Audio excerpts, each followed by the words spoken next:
una sociedad que sí sabe cómo ahorrar, que sabe cómo invertir, pues también es una sociedad que emprende. Y pues evidentemente esto sabemos que genera más empleos, ¿no? Que crezcan las empresas. Cuando yo empiezo a asesorar, empiezo por la parte de la previsión, la parte de seguros y también el ahorro para el retiro, porque creo que todavía hay personas que tienen ahí duda de que, oye, ¿por qué a nosotros no tenemos pensión vitalicia? Básicamente el esquema se volvió insostenible porque la pirámide poblacional se está invirtiendo. Para ti, la educación financiera como tal, ¿qué papel crees que juega en el desarrollo económico en general de un país o de un territorio y en concreto de México? La verdad es que todavía hay mucha falta de educación financiera. A veces todavía hay personas que no logran entender el impacto.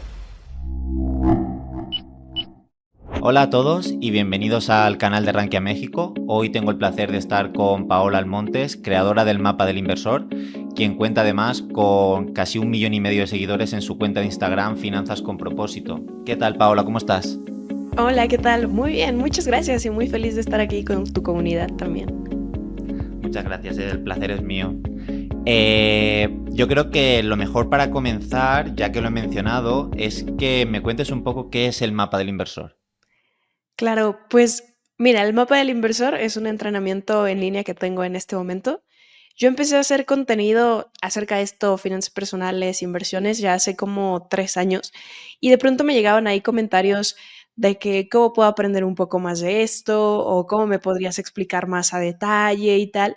Y la verdad es que, o sea, todo lo que yo enseñaba seguía haciendo a través de redes y como que no tenía una estructura hasta que dije, bueno, si la gente realmente quiere aprender y creo que se me da la parte de explicar cosas complejas de modo sencillo, dije, pues vamos a hacer un entrenamiento, ¿no? Entonces me tomé ahí el tiempo de estructurarlo, realmente de ir desde la A hasta la Z, pero de forma, vaya, cuidadosa. Lo dividí ahí como en 5 pasos, donde enseño a las personas desde organizar sus finanzas personales, terminar con las deudas, aprender a usar una tarjeta de crédito, hacer el hábito del ahorro, hasta que empiecen sus primeras inversiones. Igual desde las más sencillas hasta las que podríamos decir que son un poco más complejas, ¿no? Hablando de bolsa de valores, invertir en acciones de empresas, ETFs, fibras.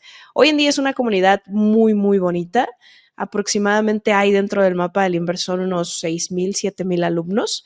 Entonces, la verdad es que estoy muy contenta con el resultado que han tenido algunos. No te voy a mentir, algunos se quedan en el camino porque es pues muy autodidacta, pero los que han ido ahí formando su portafolio de inversiones y demás, la verdad es que yo me siento así como la maestra orgullosa. Y claro, esto, como has comentado, es, digamos, el final o parte ya más avanzada de tu proceso como divulgadora financiera, como persona de interés en este tema. Pero ¿cómo fueron los inicios? ¿En qué momento dijiste, me quiero dedicar a esto? No solo en la parte más de influencer, sino en la parte de qué te dio interés de las finanzas. Vaya, pues creo que ahí me remontaría un par de años en mi historia. La verdad es que, como luego lo cuento por ahí, yo realmente me empecé a interesar por las finanzas, por las inversiones cuando tenía aproximadamente ahí unos 16 años. O sea, pero yo lo hice con el objetivo, vaya, de una chica adolescente, simplemente era como, oye, pues quiero empezar a invertir para hacer como más dinero, ¿no? Las condiciones en mi familia en ese entonces no eran como muy favorables, entonces yo estaba buscando la forma pues tanto de mejorar mi calidad, mi estilo de vida y pues también ayudar a mis padres en ese momento. Pero vaya, pues no fue tan sencillo al principio, ¿no? Porque tenía 16 años, no tenía mucho capital, entonces no era como que para alguien fuera muy atractivo ayudarme, ¿sabes? Entonces yo empecé como a aprender por mi cuenta con algunos libros, con contenido gratuito, pero me fue un poco complicado pues el hecho de que haya sido así, ¿no? Como autodidacta, empezar con poco capital.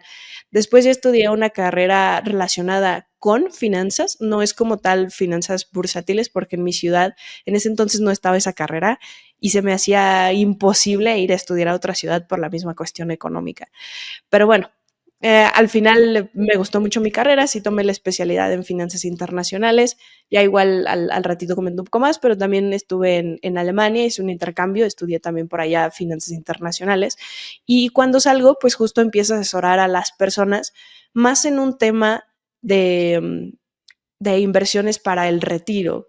En México tenemos un esquema de ahorro para el retiro que son las Afores, pero mucho se dice que van a ser insuficientes, que no nos va a alcanzar para cuando lleguemos a la tercera edad. Entonces empiezo yo a asesorar a las personas por ese lado y me doy cuenta que estaban en la misma situación de cuando yo inicié. O sea, ni idea de qué es la bolsa de valores, ni idea de qué es plusvalía, minusvalía, o sea, como que sin idea de qué son las inversiones y sin darle como una dirección correcta al dinero que tienen, a lo que generan, simplemente como dejándolo pasar. Entonces, vaya, ahí fue donde yo empecé a hacer conciencia de, y si empezamos a educar un poquito financieramente, empiezo a hacer contenido, empiezo igual a dar, pues digo, este tipo de entrenamientos como el mapa del inversor, pero más cortos, otro tipo de asesorías y tal, pero bueno, todo viene de querer mejorar mi propia calidad de vida y después se vuelve en un, ok, esto que yo fui aprendiendo poco a poco, igual me gustaría enseñarlo a esas personas que tampoco saben dónde empezar, que están como en la situación que yo estaba cuando inicié.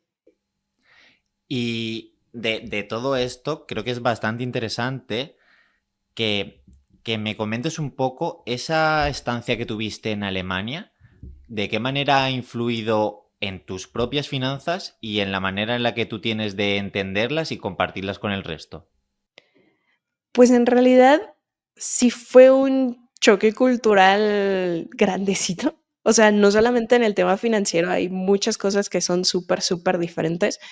Pero bueno, tocando específicamente el punto financiero, los alemanes son muy, muy, muy previsores.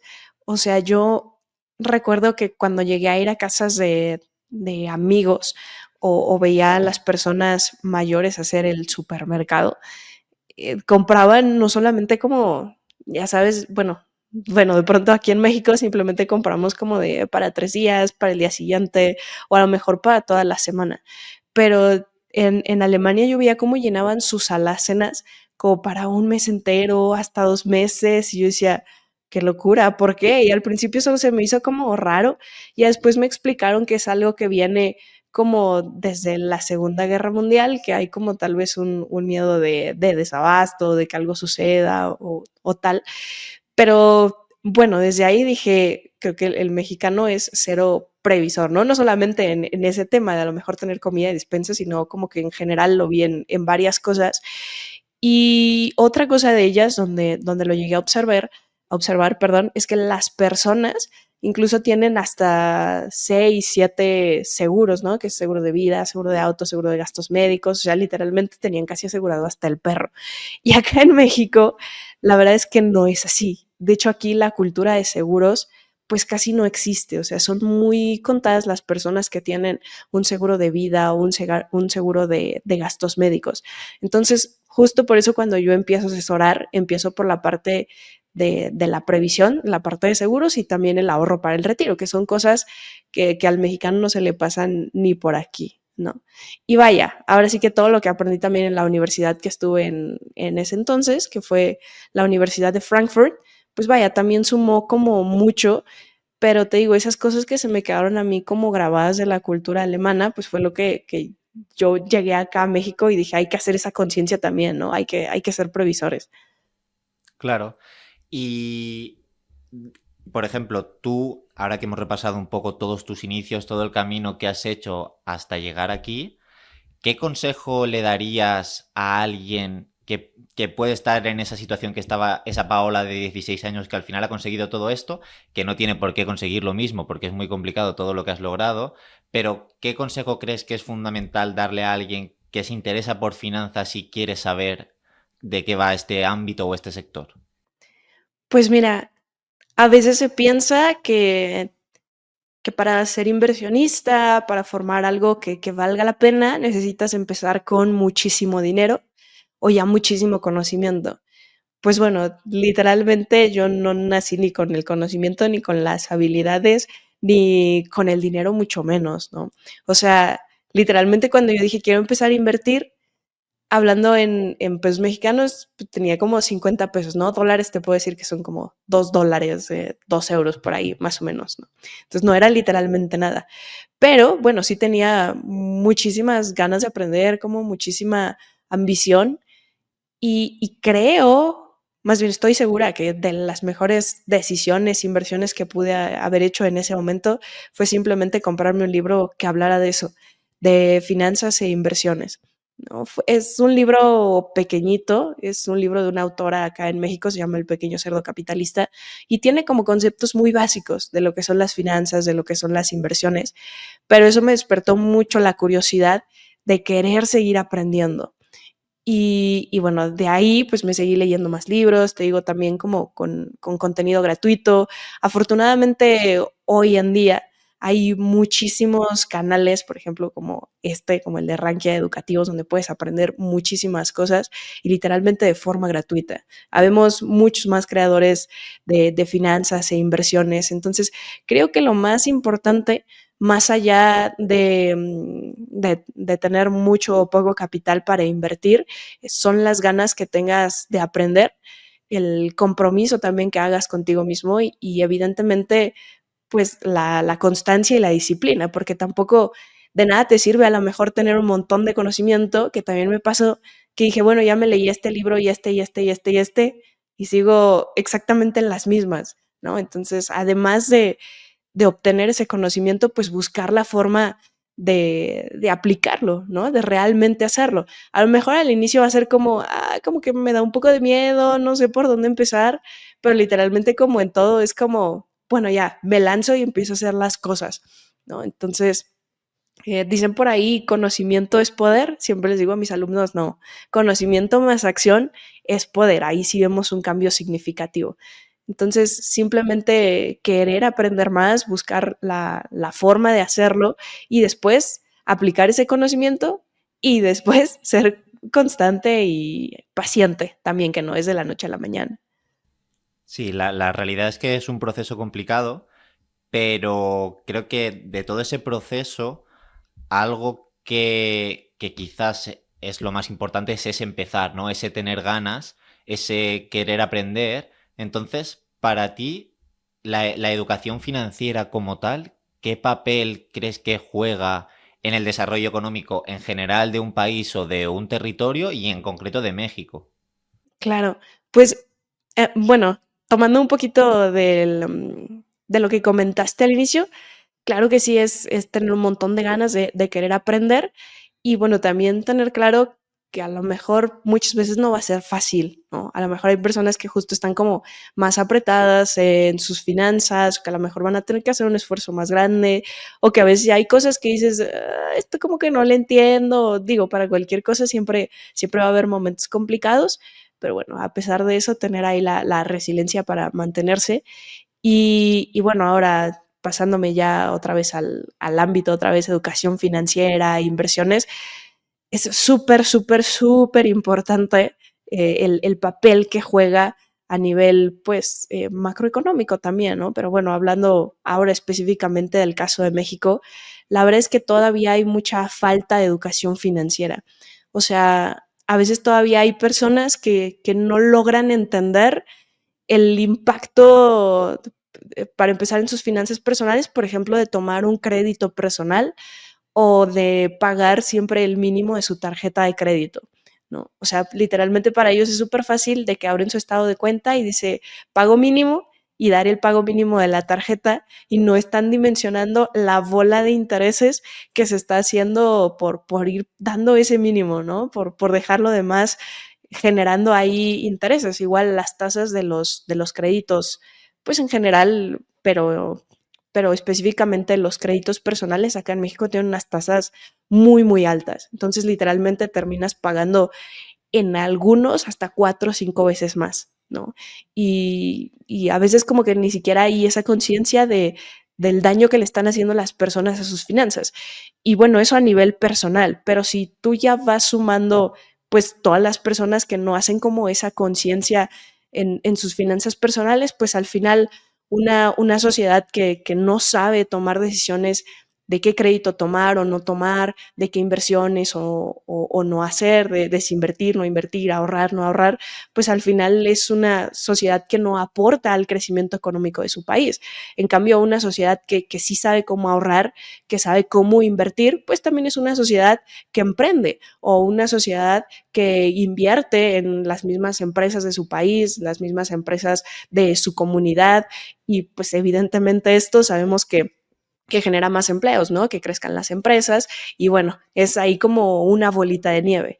Entonces, por eso es importante a nivel personal, pero vamos a decir que también podríamos llamarlo como un compromiso pues con el país, con la sociedad en la que vivimos. Y antes has hecho un pequeño spoiler, pero a mí me gustaría preguntarte ¿cómo ves el sistema de pensiones en México? Porque es algo de lo que se habla mucho y es en muchas ocasiones el principal motivo por el que la gente se interesa por las finanzas o por la inversión incluso. Entonces, ¿cuál es tu opinión al respecto? Pues justo como lo dije al inicio, la verdad es que el Afore, que es el sistema de pensiones que ahora tenemos acá en México, vaya, va a ser insuficiente para cuando nosotros lleguemos a la tercera edad, ¿no? Y todos los que tenemos Afore somos personas que empezamos a trabajar después del 1 de julio del 97, ¿no? Básicamente, o sea, como para poner un poquito de contexto, porque creo que todavía hay personas que tienen ahí duda de que, oye, ¿por qué a nosotros no tenemos pensión vitalicia? Así como, pues todavía algunos de nuestros papás, nuestros abuelitos, pues básicamente el esquema se volvió insostenible porque la pirámide poblacional se está invirtiendo. Antes veías tú la pirámide poblacional y era literalmente una pirámide, ¿no? Las personas jóvenes eran mucho más que las personas de la tercera edad y bueno, era económicamente sostenible que se sostuvieran las pensiones de las personas de la tercera edad. ¿No? Esa pirámide poblacional va cambiando con el tiempo, las personas cada vez queremos tener menos hijos, igual gracias a los avances tecnológicos, demás, pues las personas vivimos también más. Entonces, en lugar de ser una pirámide, o sea, si tú la ves, por ejemplo, para 2050, pues esa pirámide ya está casi invertida.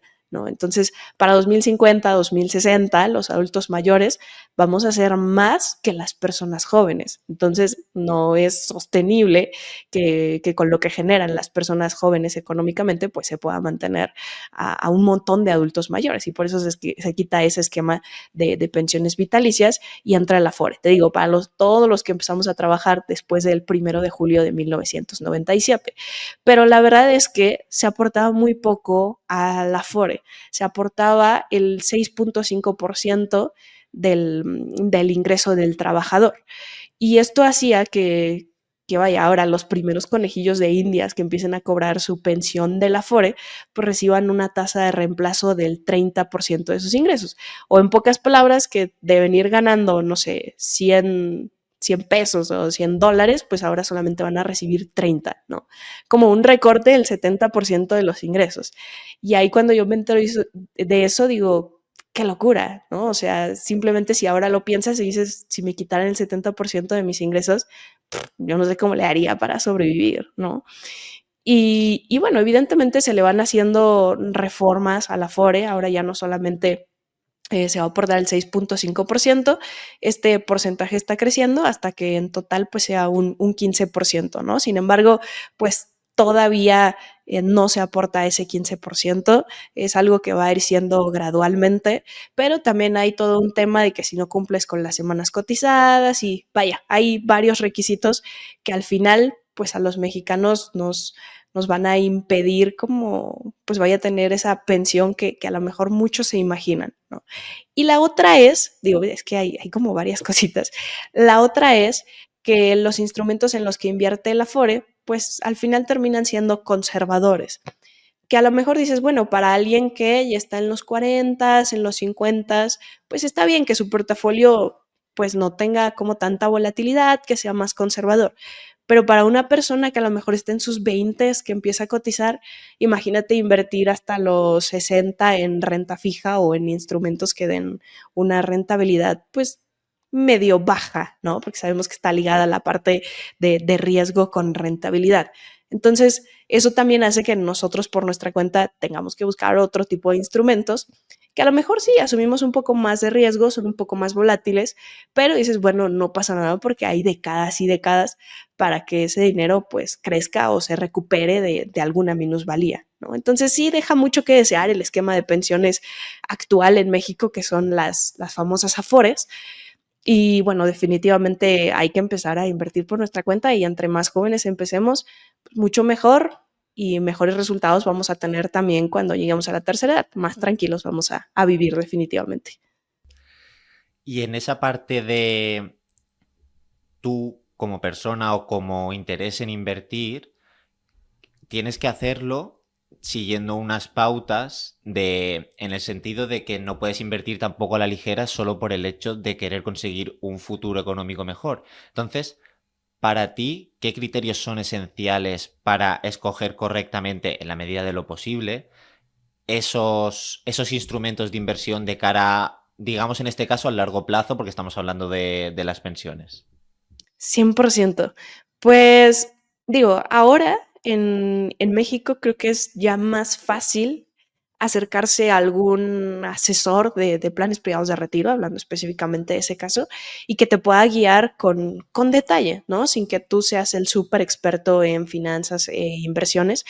Pero vaya, que considerar primero tu perfil de inversionista, creo que es bastante, bastante importante. El perfil de inversionista pues también nos dicta qué tanto riesgo estamos dispuestos a asumir, ¿no? Seas un perfil conservador, moderado, un poco más especulativo, pues el portafolio en el que inviertas o el instrumento en el que inviertas va a ser muy diferente. Porque vaya, a lo mejor si tienes 20, 30 años y tienes mucho tiempo para el retiro, pero si te asustan las minusvalías, si no te gusta la volatilidad, pues definitivamente a lo mejor instrumentos pues como las acciones o no sé, a lo mejor Mm, bueno, iba a mencionar el tema cripto, pero ese no entra todavía como en planes de retiro. Pero vaya, instrumentos más volátiles, pues simplemente te van a hacer pasarla mal, ¿no? Y el objetivo de las inversiones no es que las pases mal, sino que tengas como más tranquilidad financiera. Entonces, sí, muy importante que nos ayuden ahí a identificar nuestro perfil de inversionista y que nos expliquen la parte del riesgo, rendimiento y volatilidad de los instrumentos de inversión, ¿no? Ahora yo te hablo específicamente de un plan privado de retiro para esta etapa de nuestra vida, porque este instrumento tiene un beneficio fiscal que, vaya, en pocas palabras, es que lo puedes hacer deducible y el SAT, que es el sistema de administración tributaria o nuestro sistema fiscal acá en México, te puede regresar impuestos al final del año fiscal, que acá en México es abril, ¿no? ¿Cuánto te puede regresar? Pues depende de los ingresos de la persona, pero puede ir desde lo mínimo hasta un 2% de tus ingresos hasta un 30%, ¿no? Entonces, eso suma muchísimo, por ejemplo, eso que te regrese, pues lo puedes reinvertir y vaya a ser un efecto bolita de nieve también con el interés compuesto que vayan generando esas aportaciones como extras. Y ya que lo has mencionado, ¿qué opinas de otro tipo de inversiones, digamos, alternativas, como pueden ser las criptomonedas o el crowdfunding? Claro, pues mira, hay ciertas criptomonedas, no todas, porque también hay unas que de la noche a la mañana es como, wow, ¿qué pasó? O sea, son demasiado, demasiado volátiles o vaya, no tienen un fundamento, o no sé cómo decirlo. Pero, pero bueno, pasándome a aquellas que a lo mejor sí tienen mayor potencial de crecimiento, de seguir siendo utilizadas, que creo que mucho vamos hacia allá. Aunque tengan mucho potencial de crecimiento, igual no son para cualquier perfil de inversionista. A veces suena fácil, a mí me han llegado a preguntar mis alumnos de, oye, es que vi tal cosa, a lo mejor de Bitcoin, de Ethereum y tal, y me gustaría meterle tanto capital, pero tú ves el portafolio de inversiones y dices, ok, pero ese capital es más de un 50% de tus ahorros, de tu patrimonio, ¿no? ¿Estás seguro? Sí, es que tiene potencial de crecimiento y leí esto y tal. Y sí, pero también tenemos que estar conscientes que son mucho más volátiles, ¿no? Y que se siguen moviendo técnicamente ahora solo por oferta y demanda. No es a lo mejor como comprar acciones de una empresa donde detrás de esa acción pues hay un respaldo que es el negocio en sí, ¿no? La empresa. Y tal vez es un poco más predecible poder saber hacia dónde van las acciones de esa empresa. Digo, tienes una historia de la compañía, sabes cómo ha venido incrementando sus ventas, su rentabilidad, bueno, niveles de deuda y demás parámetros, ¿no? Y en el caso de las cripto, pues no hay como este historial. El hecho de que haya tenido un buen rendimiento en el pasado no quiere decir que va a seguir teniendo ese muy buen rendimiento en el futuro. O sea, no hay forma de predecirlo, digo, tampoco la bolsa de valores, pero sí como que hay un poquito más de fundamentales, ¿no? Los cuales tú puedes analizar. Entonces, creo que pueden ser parte de nuestro portafolio de inversiones, pero que suponga, vaya, un porcentaje considerable del patrimonio y no es algo a lo que puedas decir, va, pues le apuesto todos mis ahorros, ¿no? Definitivamente hay personas las que sí no les recomendaría meterse en tema cripto, por ejemplo, te digo, aquellas personas con un perfil más conservador y aquellas con un perfil más especulativo, vaya, un porcentaje de nuestro portafolio, de nuestro patrimonio, y pues también no invertir simplemente porque, vaya, vi que tenía potencial de crecimiento, ¿no? Sino porque realmente ya conozco el instrumento, porque ya hice un análisis, el típico no inviertas en algo que no entiendes. Ujú. Entonces, claro, en esta parte de, dejando a un lado las criptomonedas, porque como dices, no tienen ningún tipo de fundamento y por lo tanto no se puede hacer un análisis fundamental para predecir o intentar entender lo que está ocurriendo, es muy difícil el análisis fundamental porque una gran parte se basa en actualidad, en noticias, en lo que está pasando ahora mismo. Es muy complicado estar pendiente a todas horas y es imposible estar pendiente a todas horas de lo que está ocurriendo constantemente. ¿Tú cómo lo haces para estar lo más informada posible o sentir que las decisiones, por lo menos en cuanto al análisis fundamental que estás tomando, son las correctas? ¿Qué metodología usas o cómo te gestionas para conseguir un fundamento? Claro, pues mira, ahora sí que en mi día a día yo trato siempre de escuchar o de leer qué está pasando en el mundo, ¿no? Evidentemente para poder tomar mejores decisiones de inversión, pero pues vaya, también simplemente para estar informada, ¿no? Igual como tema de conversación, no sé. Entonces, literalmente todas las mañanas yo escucho un podcast de Bloomberg que es súper cortito, unos 10, 15 minutos, que pues te resumen qué es lo que está pasando en el mundo, hablando económicamente, finanzas, inversiones, tal. De lo que yo escucho, lo que es relevante, siempre lo investigo pues más, ¿no? A lo mejor en el momento lo voy escuchando mientras voy manejando y voy rumbo al gimnasio, mientras estoy en el gimnasio o tal, y ya cuando llego a casa, cuando empiezo mi jornada laboral, trato sí de profundizar en aquello que escuché y me llamó la atención, ¿no? Siempre con fuentes confiables, porque luego también hay noticias que dices, bueno, ¿esto dónde lo sacaron? Fuente de los deseos o no lo sé. Pero bueno, trato de leer en el mismo Bloomberg, por ahí en Forbes, en CNC o la BBC o no sé, alguna una fuente confiable por ahí, ¿no? Entonces, es básicamente lo que hago, pero pues sí, de alguna manera, si estoy como forzada a hacerlo, bueno, no me gusta usar tanto la palabra forzada, porque realmente pues me gusta, al final es un tema que a mí me gusta, entonces lo haría aunque no tuviera que, pero igual sí lo hago porque pues sé que el hecho de también estar por ahí en redes sociales, de tener alumnos, comunidad, a la que de pronto pues hay que enseñarle, explicarle más con peras y manzanitas, pues sí es importante que yo esté informada para de pronto responder sus preguntas o hacer el análisis de cierto sector o de cierta empresa. La verdad es que la gente que de pronto sigue ahí las páginas de finanzas con propósito, que me siguen en redes sociales, considero que sí tienen un perfil muy, ¿cómo decirlo? Vaya, como principiante, ¿no? Son personas que empiezan a tener como esa curiosidad de finanzas e inversiones. Supongo que por la forma en la que enseño y me comunico, llego a ese tipo de público. Entonces, simplemente, pues, ¿cómo iniciar? bueno, lo que ya comentamos, la parte del conocimiento, de buscar aprender y tal. Nunca inviertas en algo que no entiendas, pero empieza con lo básico, ¿no? No tratemos de lanzarnos ya desde el inicio a criptomonedas. Hay que empezar con renta fija. Acá en México están los CETES, las OFIPOS y, bueno, poco a poco irnos metiendo en el mundo de la bolsa de valores, porque pues definitivamente podemos hacer crecer más nuestro dinero en bolsa que en instrumentos de renta fija, ¿no? Pero otra vez, poco a poco y con constancia, con paciencia, se pueden lograr ahí cosas interesantes. Y ya para ir cerrando, me gustaría que dejaras un mensaje, una opinión con la que quieres que se queden todos los que estén viendo esta entrevista. Sí, definitivamente siempre es muy atractivo el leer de finanzas e inversiones porque, vaya, es como voy a crecer mi dinero o puedo hacer más dinero y tal, pero yo siempre recuerdo que el nombre que puse ahí en mis redes sociales de Finanzas con Propósito viene de que sí, el dinero es importante, pero al final lo veamos como simplemente una herramienta, ¿no? No como el fin en sí mismo. A mí me gusta verlo justo como esa herramienta para que las personas puedan lograr sus metas, sus objetivos y otra vez, como lo dice por ahí el nombre de la página, vivir con propósito.